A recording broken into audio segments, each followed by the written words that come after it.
আবারও তৃণমূল নেতার উপর ডিম বৃষ্টি। শেখ আলাউদ্দিন ধৃত তৃণমূল নেতা, তাকে আদালতে নিয়ে যাওয়ার সময় তার উপর ডিম বৃষ্টি করে ক্ষুব্ধ জনতা। তার উপর রীতিমতো ডিম ছোড়া হলো। তৃণমূলের যুব নেতাকে কোমরে দড়ি পরিয়ে নিয়ে গেল পুলিশ। পাণ্ডবেশ্বরের ধৃত তৃণমূলের যুব সভাপতি শেখ আলাউদ্দিন, তাকেই আদালতে নিয়ে যাওয়ার সময় ছোড়া হলো ডিম।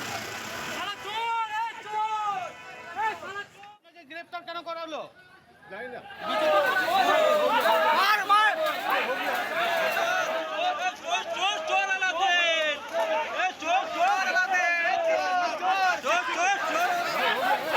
জয়ন্ত রয়েছেন আমাদের সঙ্গে। জয়ন্ত, রীতিমতো তো ডিম বৃষ্টি চলে এই শেখ আলাউদ্দিনের উপর।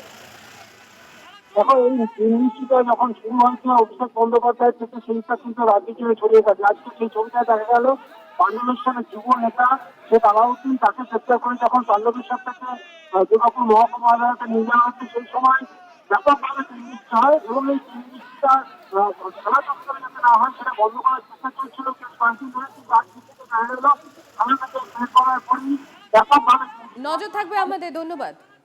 গ্রেফতার কেন করা হলো জানি না।